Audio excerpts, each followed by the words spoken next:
Home looks different when your block is a battlefield. In Chicago's East Side maze, names turn into flags, flags turn into wars, and a teenager's rep can spark headlines that won't die. NLMB moves like a brotherhood. The ops circle and the internet keeps the fire hot while the city counts shell markers. Music, politics, and street codes collide, and every post can pull a trigger you can't see coming. This isn't a fairy tale. It's a story about loyalty, pressure, and choices that echo long after the camera's cut. If you think you know what get back means, think again. Join us as we trace the codes, the smoke, and the fallout around Lil Wet's name, and the war that refuses to end. On the east side of Chicago, NLMB is not some new wave clique that just popped up. The set traces back to the 1970s, long before people started calling it No Limit Muskegon Boys. Back then, they did not even use the NLMB name yet, but the roots were already there on those blocks. Around the 1990s, two pieces came together, No Limit and the Muskegon Boys, and they started moving as one, turning into what people now know as NLMB. The letters NLMB are still used in the streets, but the meaning has shifted.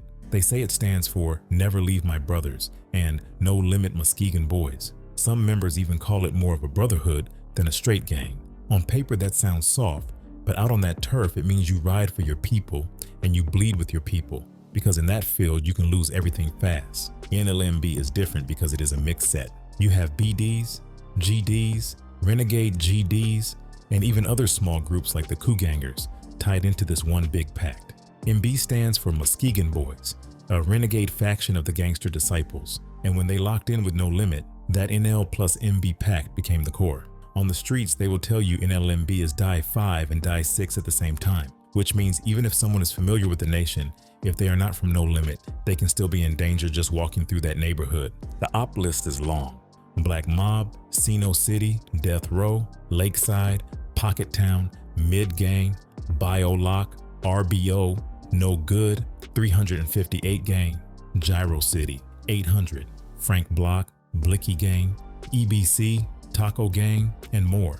With so many enemies and so much history, the block stays hot, and every corner feels like a potential ambush. Because NLMB has been active for so long, a lot of their people never got old. When you listen to how they talk about their set, you hear a roll call of the dead that sounds like a memorial more than a roster. They name V, G Fazo, Rock, Simo, Pistol P, Kobe, GBE Capo, Lil Gage, Big W, G Slim, Mad Max, Lil Gray, and others as notable members who are gone. Each name is a story about someone who got caught lacking, got set up, or just got hit in a war that never slowed down. When a young member comes up under that, he does not just see a gang name. He sees a line of homies who died repping it. That energy makes people feel like they have to stand on something every time, because if they do not, the set will say they did not move how V or G Fazo or the other legends moved. In the middle of this messy map sits Lil Wet, also known in the streets as a renegade GD tied to NLMB. People online sometimes mix it up and say he is BD, but that is the point. The set is blended, and he is described as one of the renegade GD pieces inside it.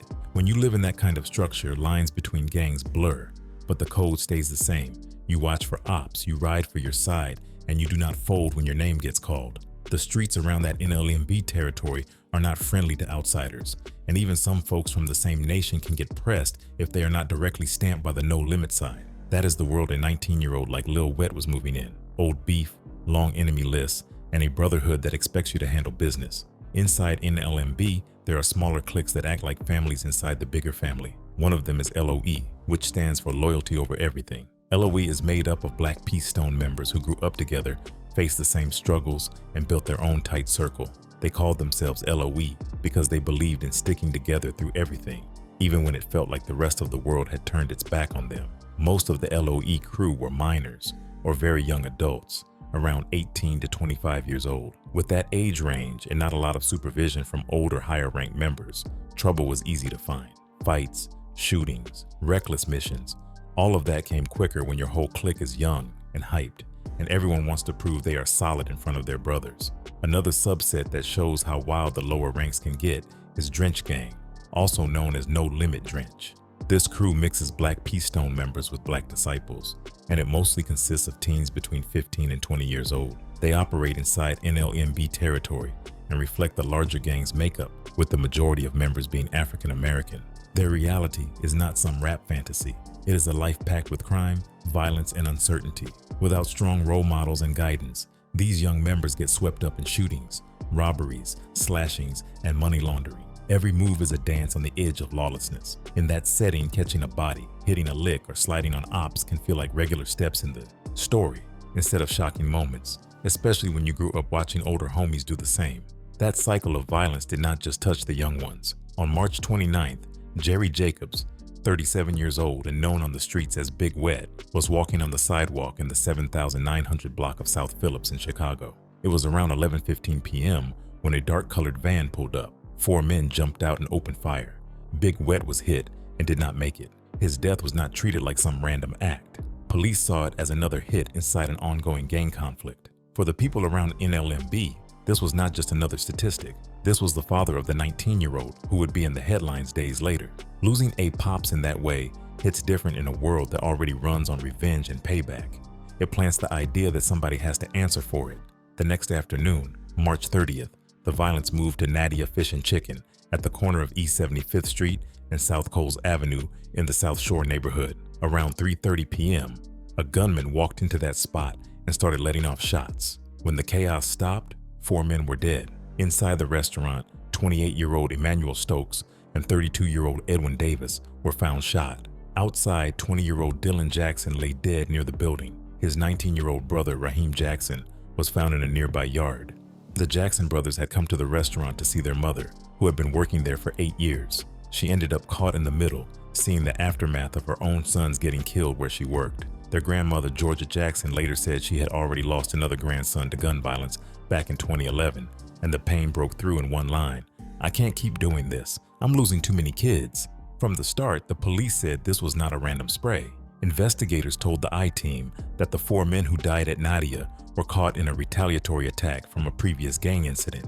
They kept the triggering event quiet so they would not mess up their investigation, but they did say all 4 victims had gang ties and criminal records. Their social media pages were full of the usual drill world flex: guns, drugs, cash, and logos that linked them to different street sets. Detectives did not go public with who they thought the actual target was, but the Jackson family spoke up. Their mother said her sons had been inside getting food and were shot as they were leaving. In her words, the shooter was coming through the door at the same time, and the other 2 men inside the restaurant were the intended targets. Their grandmother backed that up, saying, "They were shooting at somebody inside the restaurant. My boys just got in the way, I guess." Police sources agreed that the 4 men at Nadia and 3 others killed in South Shore on that same stretch were all targeted, even if the attacks were not all connected to each other. The quadruple murder at Nadia did not happen in a quiet week. It was part of a storm of blood in that same area. On that day and the following hours, 7 people were gunned down in 3 separate shootings within about a mile of each other in South Shore. The 4 men at the restaurant were some of those 7. Later that night, there was another shooting that left 2 more people dead, which police believe might be tied to the restaurant hit. They did not link in a separate killing of a 26-year-old woman that same day in the neighborhood. By early April, Chicago had already seen around 140 to 150 murders in 2017, close to the brutal pace of 2016, when the city finished with more than 760 murders. For residents, this felt like the same script on repeat. New scenes, same pain, and Nadia Fish and Chicken was just the latest location turned into a crime scene. 5 days after the Nadia Massacre, police said they had their shooter. On April 5th, they took 19-year-old Maurice Harris into custody and charged him with 4 counts of first-degree murder for the men killed at the restaurant. At a press conference, Chicago Police Superintendent Eddie Johnson told reporters that Harris was no stranger to CPD and not unfamiliar with using an illegal handgun, even though this was his first arrest as an adult. The picture they painted was clear. According to Commander Brendan Denahan, Harris' father had been killed on South Phillips the night before the restaurant shooting, and he connected the dots out loud. He said, "I think a reasonable motive would be that his father got killed, and subsequently, he shoots and kills these 4 people. Does he do that randomly? Only he can answer that question. I wouldn't suspect he just picked 4 random people on the street. That wouldn't make sense to me." In the eyes of the department, it looked like classic get back.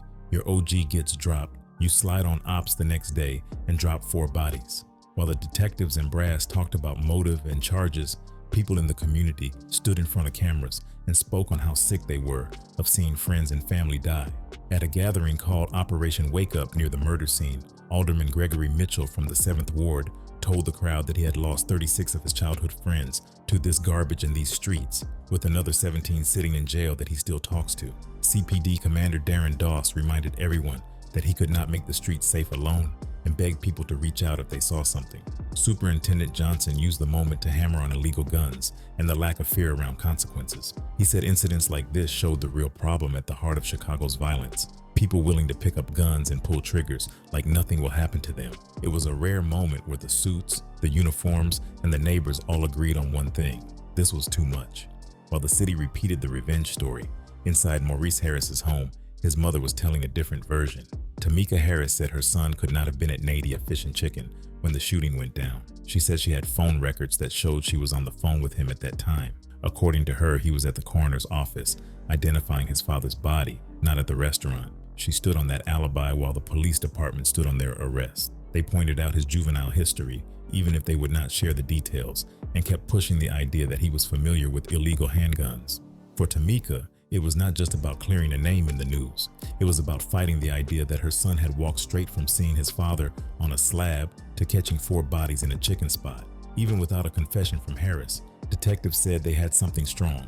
Several eyewitnesses who claimed he was the shooter at Nadia. Commander Denahan said multiple people identified him and that they told police Harris was the only shooter who walked in and opened fire. Later on, court records showed that 3 eyewitnesses had picked him out in photo arrays as the alleged killer of the 4 men. In a city where witnesses often stay quiet out of fear, that many IDs carried weight. On paper, the case looked like a classic big hit, a brutal crime, a clear motive, and faces in the community who pointed at the same 19-year-old when detectives showed them pictures. Harris was denied bail and sat in Cook County Jail as the murder case crawled through the system, and the story of the son who avenged his father with a quadruple hit started to spread on the streets. By 2020, Maurice Harris was 22 and had been sitting in jail for about 3 years on more than 24 counts tied to the Nadia shooting, including murder, attempted murder, and aggravated discharge of a firearm. Then, at a June hearing, everything shifted. Cook County prosecutors asked the court to drop all the charges against him. A spokeswoman for the state's attorney's office said that after a thorough review and additional investigation, they decided the total picture, especially the eyewitness accounts, was not strong enough to meet their burden of proof. She explained that the eyewitness stories were not reliable, so they could not move forward and requested a dismissal in the interest of justice. Defense attorney Ian Barney talked about how, as time went on, he and the other lawyers gathered more and more evidence that showed Harris could not have been the shooter, and that the identifications didn't make any sense once you stepped back. He said they reached a point where they felt they could not only create reasonable doubt, but even prove his innocence. With the charges dropped, he expected Harris to be released from jail soon. The 4 men who died at Nadia were still gone. The father who was shot on South Phillips the night before was still gone. The story about a 19-year-old stepping for his father was still echoing through the streets, but on paper, the quadruple case that once made headlines had ended with no conviction, and the question of what really happened at that fish and chicken spot was left hanging for the next chapter of Lil Wet's story. By the time Lil Wet's name started buzzing, NLMB was already in a heavy war cycle. The set was locked in against Black Mob and KTS, Kill to Survive, with both sides stacking bodies and diss tracks. In that same mix, the streets pointed at a drill rapper from the Black Mob side as the one who allegedly dropped Big W, Lil Wet's father. His name was Shooter Shells. So when people talk about this story, they are not just talking about one random murder. They're talking about a back and forth between full sets, where every loss on one side makes somebody on the other side feel like they have to slide harder. There's a video which has a short clip of someone walking through the neighborhood, what they call the land. It is just a regular block on camera, but the voiceover makes it clear you cannot move regular there. You have to be on maximum security mentally, even just walking outside. That means you keep your head up, you peep every car, you clock every corner, because even though years pass and different names hit the news, nothing really changes for the people still on that turf. The war stays active, the ops stay close, and every young dude like Lil Wet grows up knowing that at any second, the wrong move could be your last. To understand how wild it really is, the doc zooms out to Terror Town, a nickname that already says enough. Police describe Terror Town as the area between 75th and 79th Streets, stretching from Yates to Kimbark or Colfax. That is the same zone where No Limit and its rivals cross paths, and it is known as a crime-heavy place with open-air drug markets. You are not just dealing with random users and small hustlers out there. This is gang ground, and every corner, every store, every alley has politics tied to it. When people say no limit and their ops are in active war, They are talking about streets like these being the battlefield. In Terror Town, the drug game is not sloppy. It runs like a machine. There's a news segment where 2 suspected dealers get caught on tape right after they serve heroin to an undercover cop. Sometimes they play it low-key and do the deals in cars. Other times they use what the cops call powwow lines. With those, dealers use phones to send users to pop-up drugstores. You see heroin users lined up at 79th and Essex, cars pulling up, dope getting handed out quick, and then the whole setup vanishing before squad cars can spin back. Police say the operation moves like organized crime, not just random corner kids. At the top of that black pea-stone structure in Terror Town, the cops point to a man named Eric Gothrow, who is also known in some captions as Eric Guo. They call him the Prince of Terror Town. He is said to be a nephew of Jeff Fort, the legendary Chicago gang leader who founded El Rucan, and is doing federal time. Even though he changed his last name, police say he still embraced the Fort legacy, even using a placard with that name in what they describe as a phony real estate business. The camera even shows people paying tribute at Jeff Fort's mother's grave, reminding viewers that this is not just a random crew. It is a set with deep roots, big names, and a long record of violence that bleeds straight into No Limit's world. The heat around that operation is not only about drugs. The video notes that in November of the previous year, Officer Michael Fisk and another resident were murdered behind Guo's house. That kind of body count behind the home of the so-called Prince of Terror Town makes people wonder how deep the ties really go. Reporters asked police if any of the drug suspects will be charged with those murders, but the answer is that they cannot say yet. They even get asked whether Jeff Fort, sitting in federal prison, is playing any kind of role in all this. Again, the cops refuse to comment. The message is clear without them saying it out loud. This is serious gang business, and the investigation is bigger than what they are showing on camera. To hit that structure, Chicago police launched a sting they called Terror Town 2 back in September 2010. It was a year-long investigation aimed straight at the Black Pea Stone gang, working between 75th and 79th, from Yates to Colfax. They used surveillance and undercover buys to track how the cocaine and heroin moved. When it was time to strike, they ran search warrants and seized dope, cars, cash, and guns.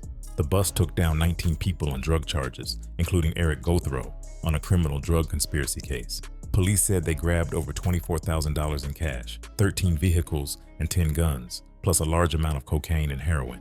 During the press conference, one commander said these guys were making about $15,000 a day. A prosecutor stepped up afterward and sent a warning to the rest of the gangbangers with one line: "I only got one message. We're not done yet." Fast forward to the years right around Big W's death, and you see how that Terror Town energy showed up in the music. Cedron Doles, known as Shooter Shells, was a Southside drill rapper with ties to a Black Pea Stone faction called Black Mob. He built his name by going hard at No Limit on tracks. In one music video, he screams, "Whoever dead or alive, F, the opps B." The song is called Death of 150, and it is all about the long-running beef between Black Mob and No Limit, also known as No Limit 150. In the video, he holds what the FBI says looks like a handgun while he sends threats toward his rivals, including members of No Limit who are already dead.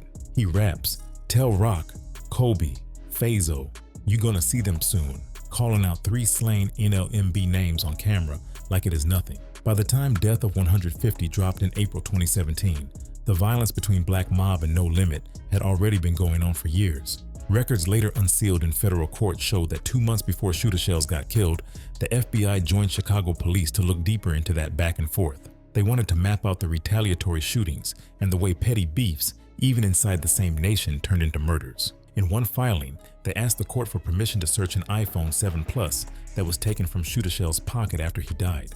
The agent wrote that based on his experience, he believed the murder was a targeted effort. In other words, this was not random. Someone decided the rapper who shouted "Death of 150" on camera had to go. On the morning of July 10th, 2017, witnesses saw Shooter Shells leave a house on South Paulina around 81st with another person. As he walked down toward 82nd and went to get into his car, a white Nissan Altima pulled into the picture. 3 men got out of that car and opened up. Police later counted 43 shell casings on the scene. The autopsy said he was hit in the head, chest, right arm, right thigh, right foot, right calf, and buttocks, with extra graze wounds on his forearm and wrists. The shots were so focused that he took more than 14 bullets to the face alone and was left unrecognizable in the street. The 3 shooters jumped back into the Altima and sped off southbound. For cops and the FBI, everything about it screamed what the agent wrote in his affidavit. This was a targeted gang hit aimed at a rapper who spent his last months clowning dead No Limit members. and in the eyes of the streets, standing on the black mob side of the war that also touched Lil Wet's family. Once Lil Wet is back on the streets and his quadruple case gets dropped, the paperwork goes quiet, but the internet does not. One of NLMB's sworn ops, KTS Dre, from the Lakeside side, jumps on social media and starts talking heavy. He gets online multiple times to say the 4 men who died inside that fish and chicken spot were 100% innocent. He does not just question the case. He mocks Lil Wet's whole loss, throwing shots like "your dad a hoe" and swearing those guys had nothing to do with anything. To him, it is about calling out what he sees as fake outrage, saying people act like they care about innocent people now, when in his eyes, they never did. Every post is less about facts and more about disrespect, a way to stir the pot and keep the tension with NLMB lit even after court is done. KTS Dre is not just some random troll typing from a safe place. His real name is Londra Sylvester, and police records tag him as a member of the Lakeside faction of the Gangster Disciples, repping that Kill to Survive side. Mugshots show the words "Kill to Survive" tattooed on his neck under what looks like a gun sight, a crosshair that fits his image online. He moves as a Chicago drill rapper under names like KTS Dre and Cutthroat Dreco, one of those stocky street dudes who build a fan base by trolling, bullying, and threatening ops on the southeast side. He and his people have real beef with other gangs, and his social media presence is part entertainment, part taunt, and part target. So when he talks crazy about Lil Wet's father and calls the 4 dead men innocent, it carries weight inside a beef that has already put bodies on both sides. Even before the ambush, Dre is already in trouble with the law. In April 2020, someone reports that he has a gun in his car in the Auburn-Gresham neighborhood. Cops roll up and spot him behind the wheel of a white Jaguar, parked next to a pump at a gas station on 82nd and Halstead.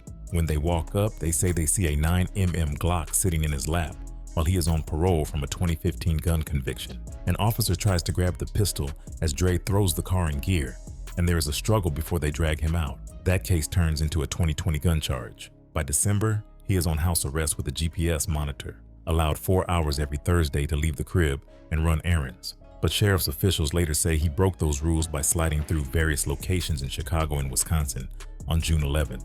His public defender argues he was just out during his allowed time. Either way, he ends up back in the county.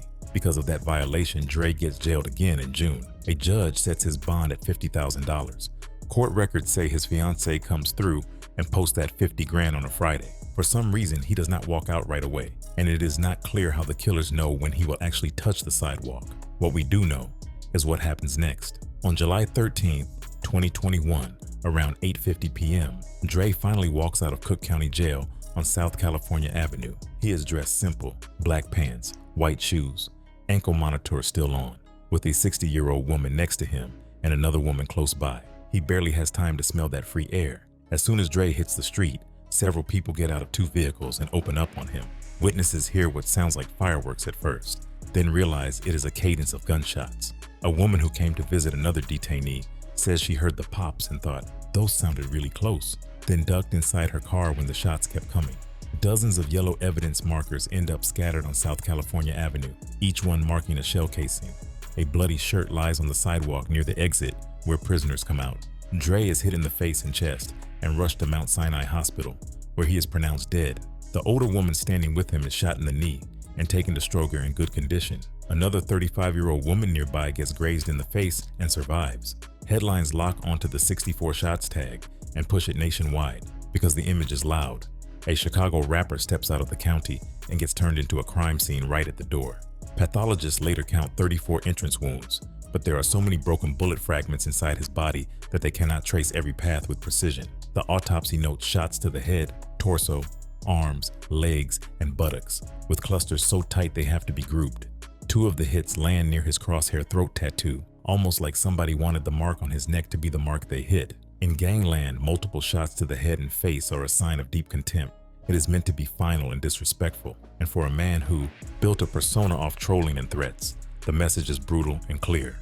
Police say Dre has 22 arrests since 2008 and is tied by rumor and web talk to different shootings, with YouTube lives, Instagram posts, and TikTok clips full of speculation about his role in violence against rival sets, including NLMB, even though he is never charged with killing anyone.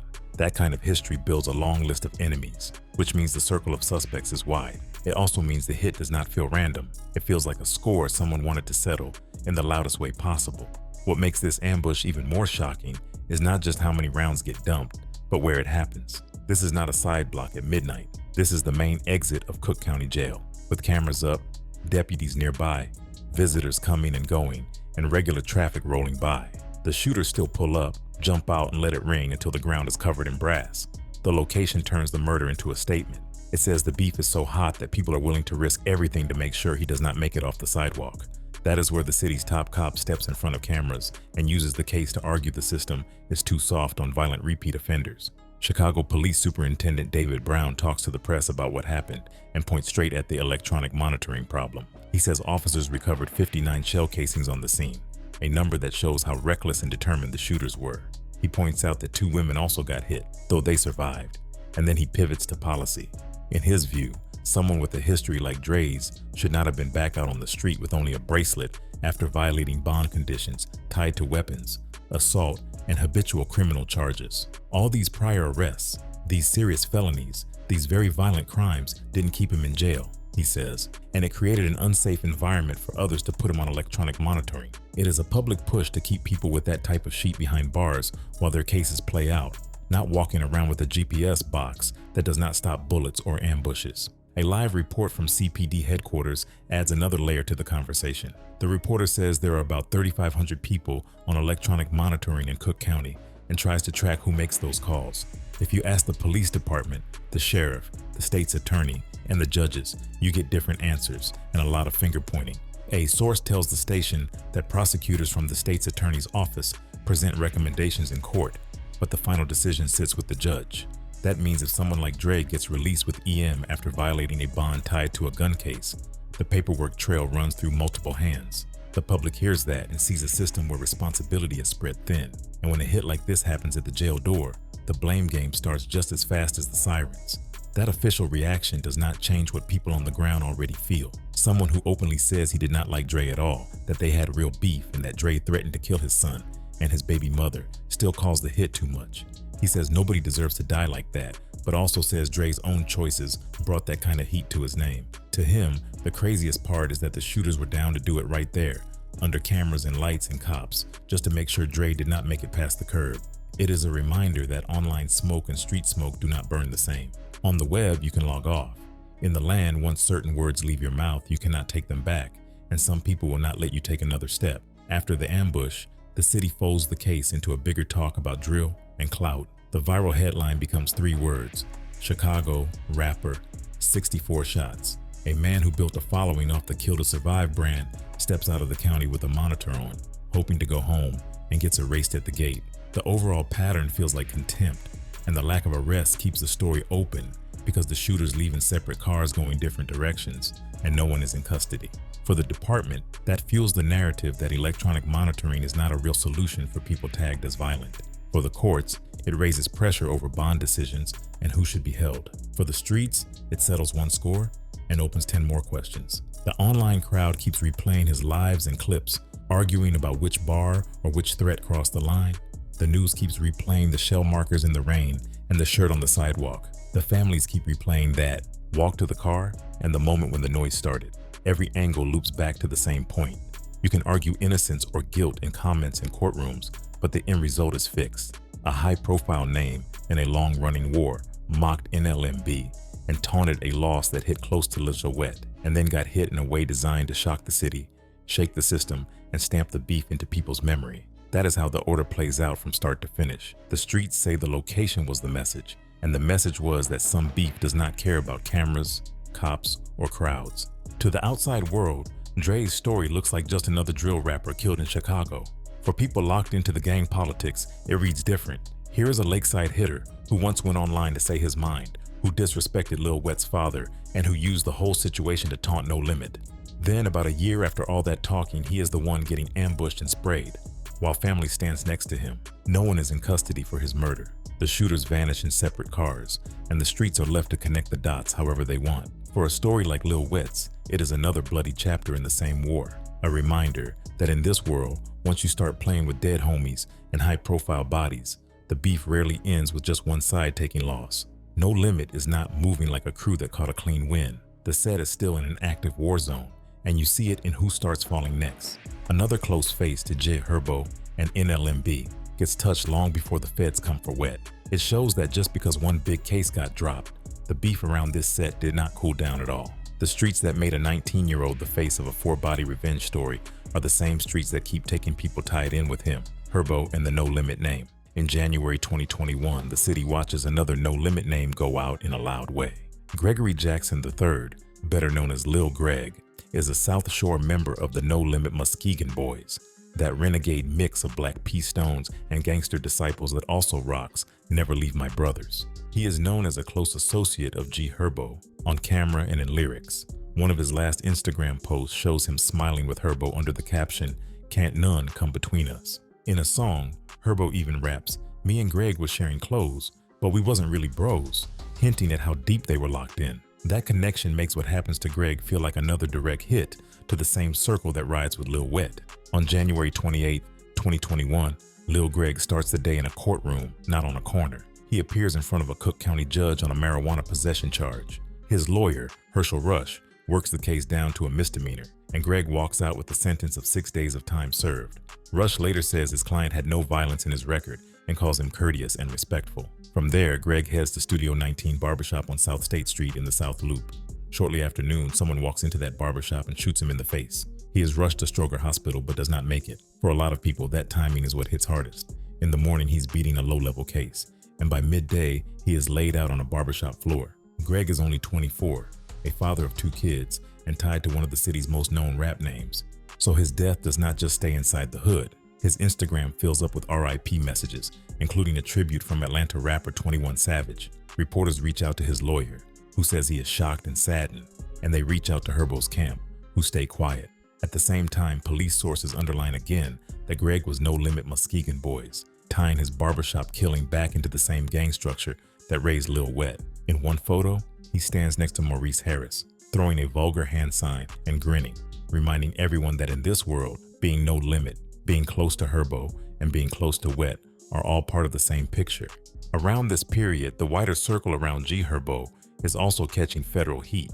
Herbo and several people from his crew get charged in a Massachusetts federal case for wire fraud and aggravated identity theft, accused of using stolen cards and IDs to pay for private jets, fancy meals, and even designer puppies over about 4 years. While that case is separate from the shootings, it sends a clear signal about how the government is looking at this whole camp. You have Herbo fighting feds on a fraud indictment, you have Lil Greg getting killed in a barbershop, and you have Maurice Lil Wet Harris, already known for beating a 4-body case, still in the middle of this same No Limit network. By the time the calendar flips and a few more years pass, Maurice Harris is moving under the name Drench, gaining traction as a gangster rapper.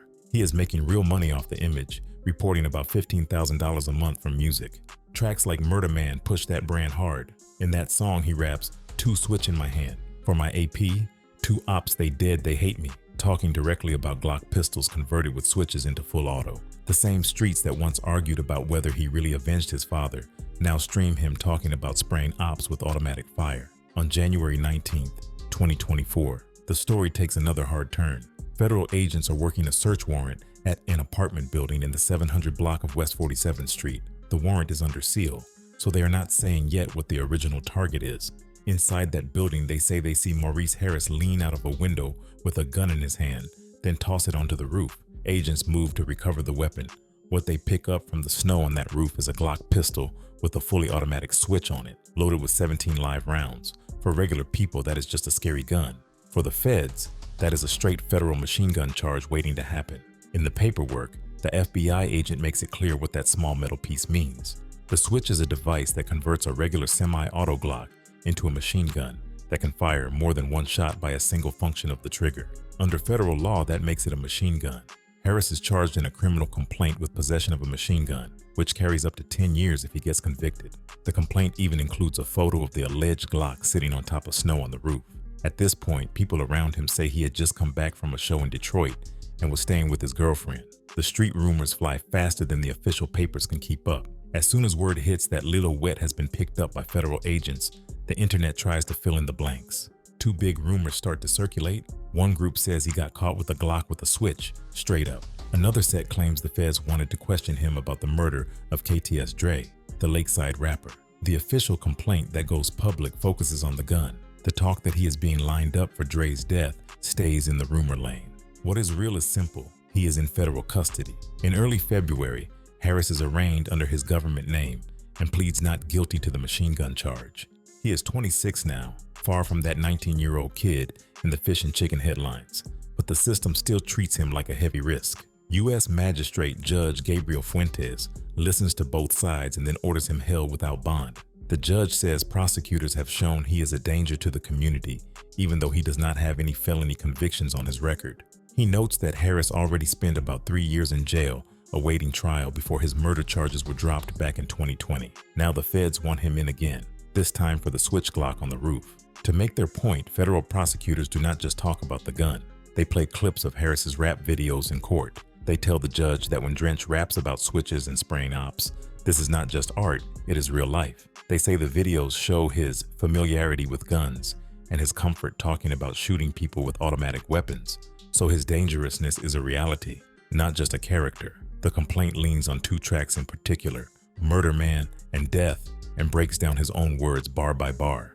In the eyes of the government, the same clips that make him money from fans help make the case to keep him locked.